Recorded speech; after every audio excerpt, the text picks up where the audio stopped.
Full disclosure, myself, I was maybe 9 years old when I heard Hemispheres. And then the year after that, I heard Farewell to Kings, and that was the end for me. I was a Rush fan for life. A Yeah. self-taught percussionist who grew up trying to basically mimic everything off those first 10 Terry Brown albums.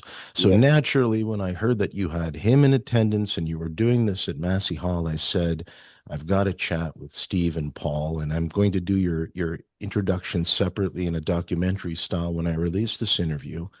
So let's just jump right into this. I would love to hear individually from both of you, maybe starting with you, Paul. Um, why are you doing this? What does this, at the end of the day, mean to you as someone who clearly, as well, grew up with Rush and has once been described, I believe, as what, the super fan? I mean, that's a great term, right? It sounds like an Avenger. You're a Rush super fan. Talk Yeah. to me about that. Why are you doing this, and what does Rush mean to you that you decided to ultimately embark on this path? Well, I think my journey started in 1975 when I first heard Fly By Night album and mainly Anthem. I was playing in a band and my guitarist put that on it and I went, wow, what is this? It's like, and they just kept on getting better and better. And so I just became an immediate fan. I had the chance to see them on the Caress of Steel tour and just seeing them live just blew away everything. Like I just realized, wow, I've made the right choice. This is the band to follow for possibly the rest of my life and hopefully a long term into their lives. And then as it grew and things got progressed. In 2001, the first RushCon fan convention would happen, and it was really cool. Like a lot of us, it was hard for a lot of us growing up. Like some of my best friends could care less about Rush. Well, what he's talking about Rush again. Oh my God! All of a sudden, there was all these people from all walks of lives, in all different regions, and where they lived, and everybody was not only happy to talk Rush. We did talk a lot of Rush, and we expressed all the songs that we loved and all their songs and why.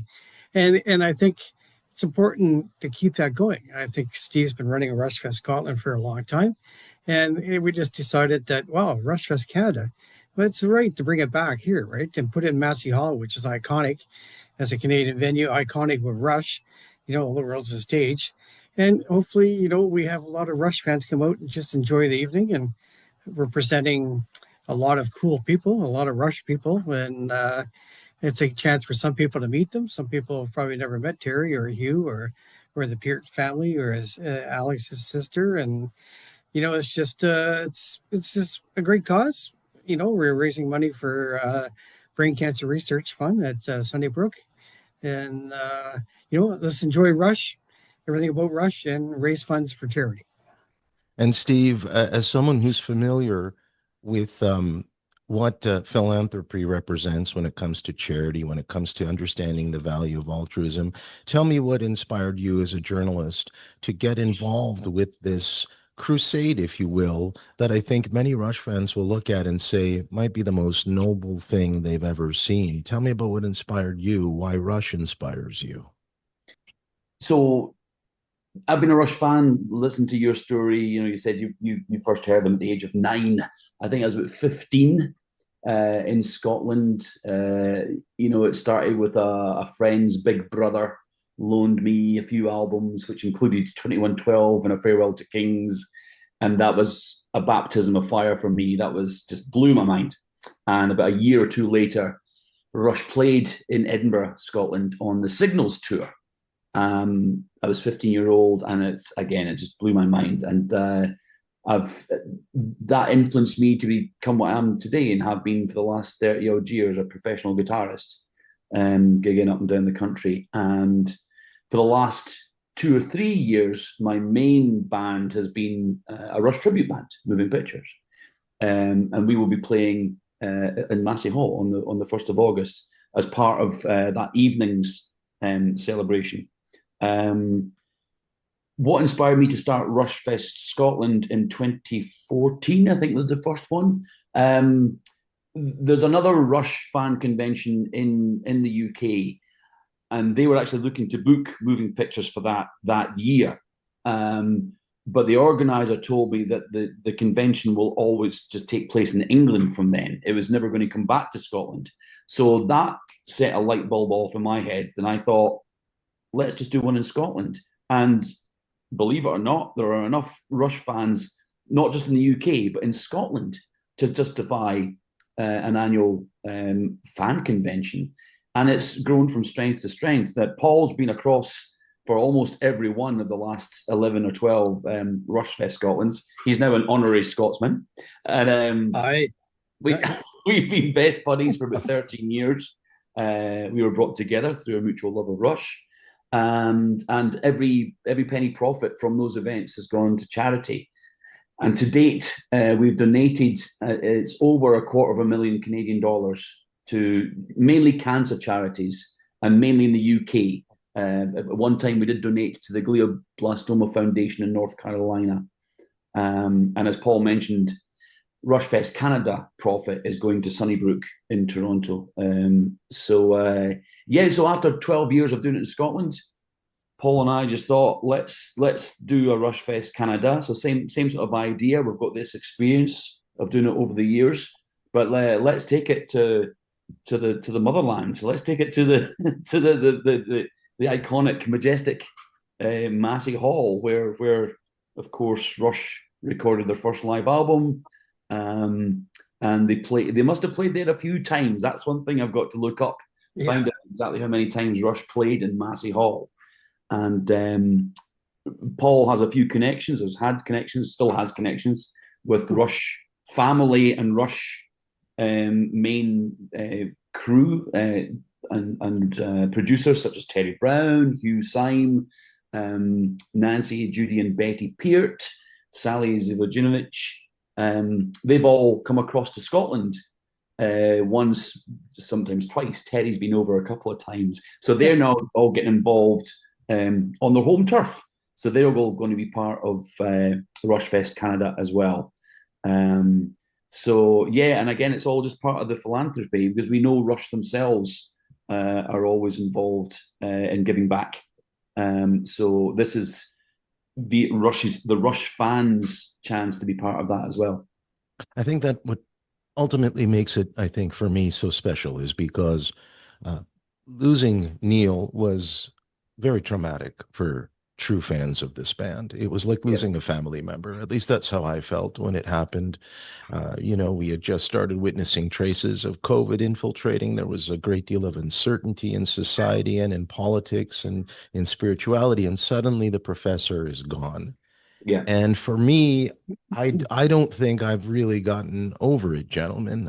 I at least once a day when I'm driving, I will come across the Rush song that's playing on our local radio. And even though I live in the hinterlands north of Toronto, you can imagine not a week will go by when I haven't heard at least Tom Sawyer or Fly By Night or Lakeside Park or something that harkens back to those early years. And so to know that you've gone out and collaborated like this and involved the family members, which I have to say, for a fan of the band, even heightens that personal touch, doesn't it? Because now we just don't have the different family members of the three members there.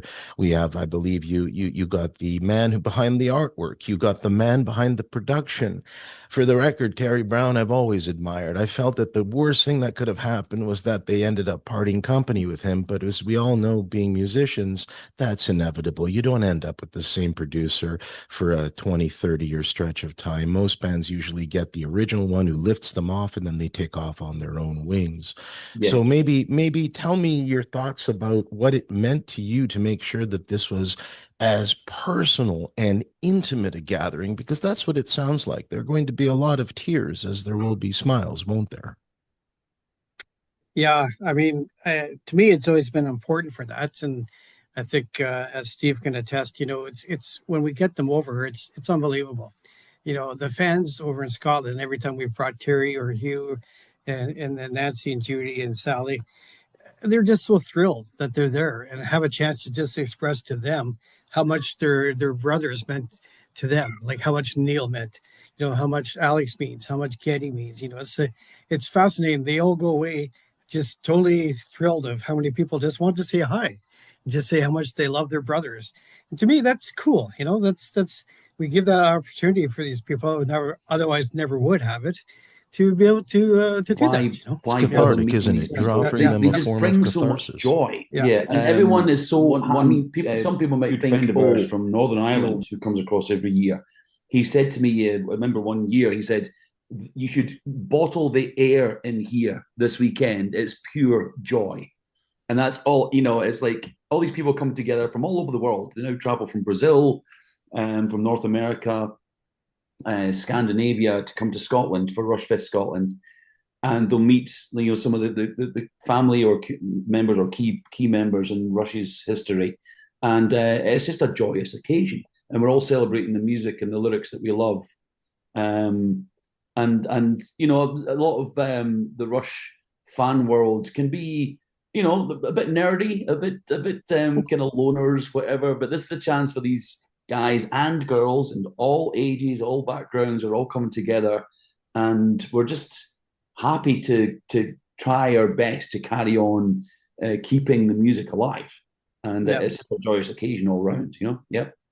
Beautifully said. And you chose Massey Hall, which we know both as, I would think, the average music lover in Canada in the Toronto area, but also musicians. I mean, when I was playing live in the early 2000s, if you ended up in a place like the Rivoli or the Horseshoe Tavern or Lee's Palace, that was a sense of doing something wonderful and progressive. And then Massey Hall was always that high priest's venue. That was where you would go to get the best acoustics. I mean, I still remember King Crimson doing, I think it was the Absent Lovers tour in the 70s, and hearing, John Wetton's bass and Bill Bruford's drumming, and then later Neil Peart and Geddy Lee, and it just captured it in a way that was almost celestial, right? I mean, those early performances, they're just irreplaceable, aren't they?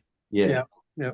And that's the thing, when Rush toured here on well, they didn't tour the UK and Europe on every tour. They missed out a few of the albums in the latter years. But when they did play, it would be more in like the 7,000-8,000 seater arenas, whereas in the early days it would be the likes of the Massey Halls, etc. So that's being in a Rush tribute band. We're playing those smaller halls, so we actually, well, you know yourself, a lot of these bigger halls suffer from bad acoustics, whereas the smaller halls, even smaller than Massey Hall, your regular gig, has better acoustics. They're more controllable. So even in our early days, guys were coming up just enjoying hearing Rush played live, but in a controlled acoustic environment. So there's that element to it all as well. Yeah. Now, I want to know individually from you, each of you, your thoughts on what Neil meant to you, because as we know, Rush managed over the course of many decades to appeal to old and young alike. And I think it's so poetic because their final studio album was, in many respects, going back into the past 30 years. I felt like Clockwork Angels channeled a lot of the production value and musicianships of those albums that all three of us grew up with. I'm one of those people who still believes when he's asked what I think the greatest Rush album of all time might be, when I'm not busy trying to make the case for Hemispheres or Farewell, because we know how the band felt about those releases. I believe artistically, for me, the absolute cream of the crop was Signals. I feel like the only thing Signals struggles with is the fact that the production value probably didn't turn out the way they expected. It's a very doomy album. It's the rise of Mellotron, the Mellotron turned keyboard reality, but the musicianship is what left such an indelible mark, and primarily because of Neil's lyrics and because of his love of free will and because of his reminders of the battle of the heart and mind united. Tell me what he meant to you and how you ultimately felt when you realized he was gone. Yeah, well, yeah, that's interesting. I'm a drummer, and Neil was my favorite way back since 74, 75. And I pretty well, for the first 10, 15 years, I loved Alex and Geddy, but I just watched Neil all the time. I just sit there and my eyes would be laser focused on watching him. And my favorite show was Farewell to Kings in Winnipeg. They had curtains up, and I snuck behind the curtains where I was actually kind of on the side of the stage now, where I could actually see Neil actually feet playing and everything. and they didn't kick me out. Nobody came by and Hmm. said, "Get out of here." So I watched the whole show from back there. The grin on my face was massive. I think it lasted for about 3 years. That's how much that meant to me. And yeah, and his lyrics, his drumming, of course, and yeah, I was devastated when I heard he, like Alex's sister, actually, Sally called me, and I couldn't even move. Never felt like that in my life. I was just frozen. Yeah, Mhm. yeah. So he had a big effect on my life, huge. Yeah, Mhm. What and of about you, course I love Steve? the whole band. Mhm. I mean, Alex and Geddy are great too, and You, may you they live find for you a lot find longer. almost like without him, I've been worried about them over the last couple of years, to be honest with you. They strike me as two sweet, soulful gentlemen who've lost a bit of a cause, like Yeah, I guess that's what happens when you have this powerful triumvirate that does everything together, but at the same time, they were very interdependent in their relationships, which I loved, right? Is the fact that they could be apart from each other and then pick up the phone and it was like they just spoke with each other yesterday. yeah.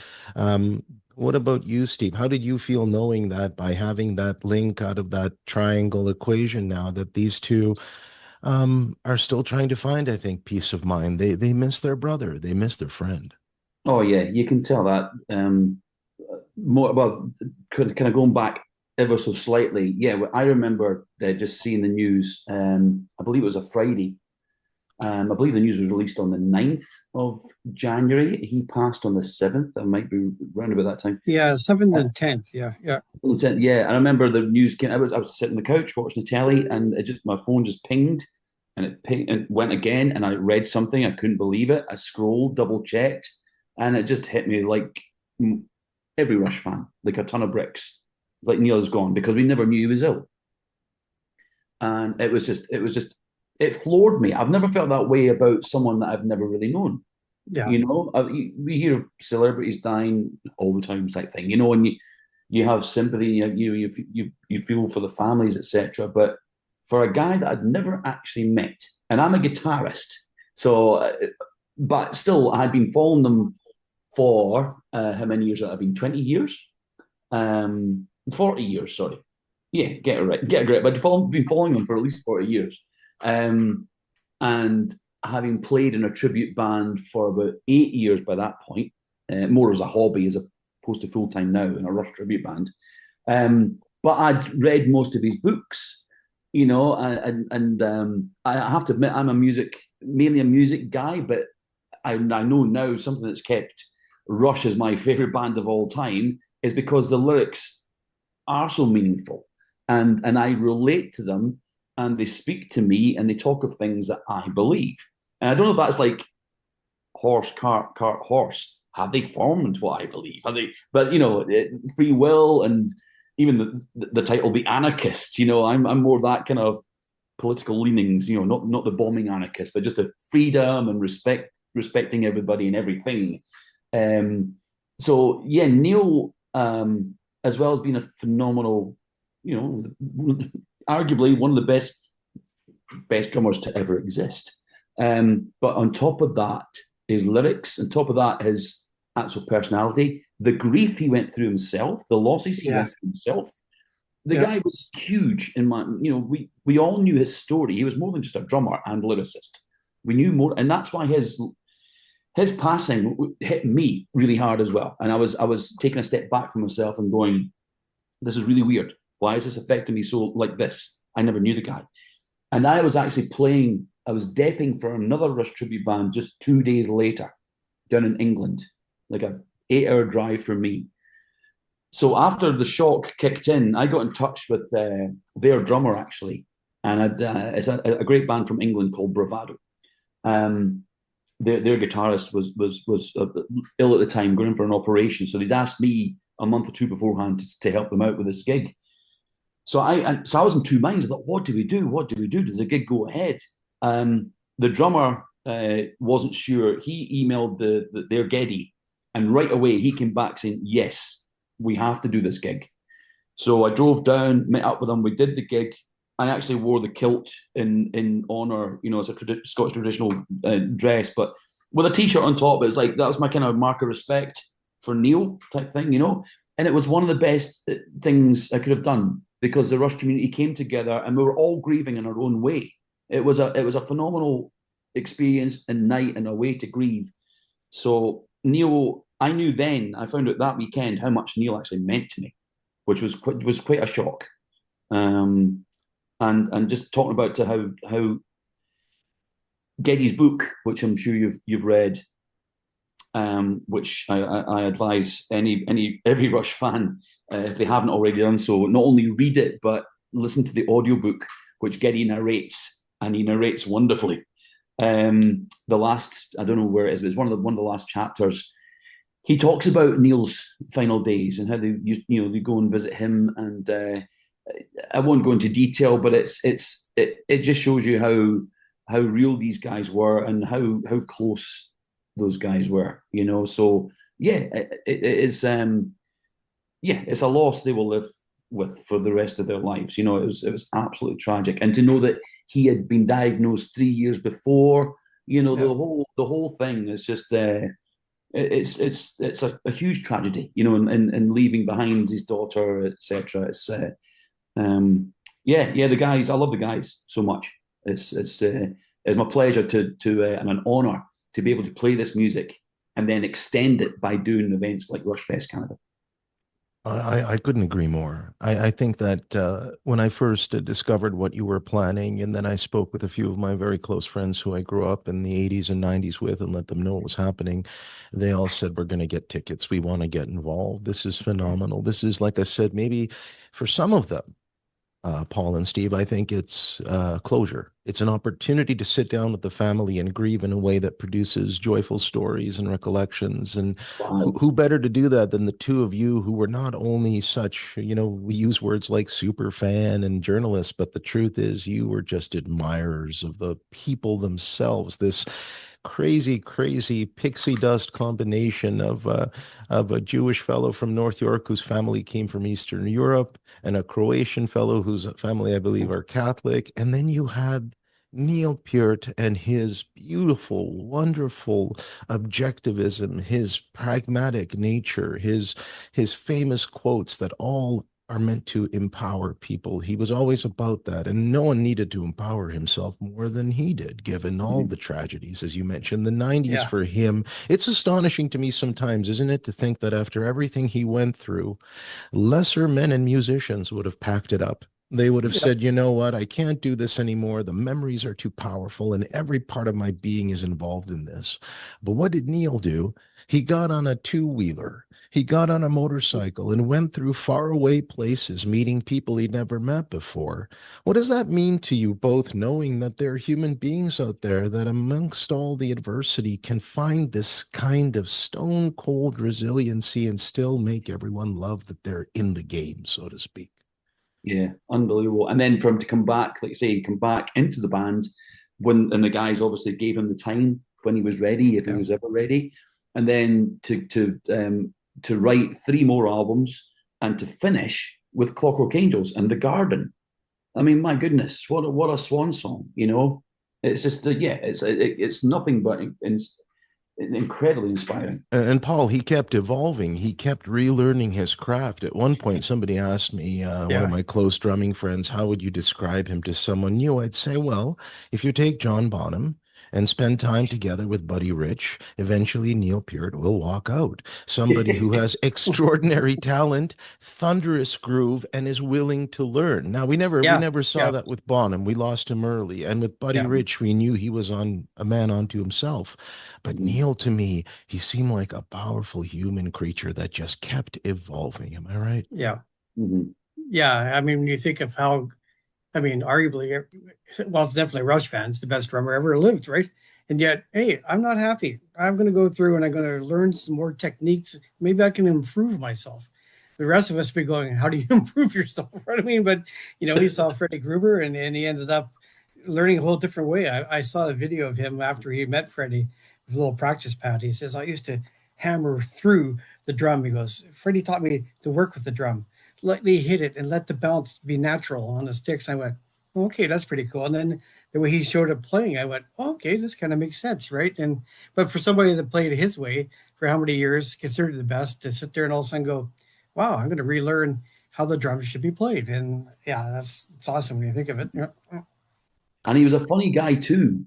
There's a good friend of ours, Martin from Argentina, he's come to Scotland a few times. He's coming to Massey Hall to RUSHfest Canada. He was actually on another podcast interview recently. I think it's Rush Rash. I believe he's on Rush Rash. We know those guys very well. In fact, Paul, we were back on with them this weekend. I guess, yeah, Sunday, yeah. Yeah, they're full on guys at Rush Rash. But Martin was interviewed with them just recently, and that's a fantastic episode. Like I said, we've known Martin for years, but I never really knew Martin's full story. To cut a long story short, Martin became quite a good friend of Neil's. He dropped hints now and again, but he's not one for bigging himself up. But on the podcast, he had a chance to tell his whole story and let it unfold. And to cut a long story short, one time when they're walking through, I think they're in Finland, they passed a bridal boutique store. And seemingly Neil was good for giving his friends nicknames. And so it came as like, okay, Martin, what did he call you? Well, basically, he caught Martin looking. Martin won't mind me telling you this because he broadcast it himself just the other day. Neil caught Martin looking in this window of a bridal boutique, this big bridal dress, and Neil just thought, right, okay, Dorothy. So from then on, he called Martin Dorothy.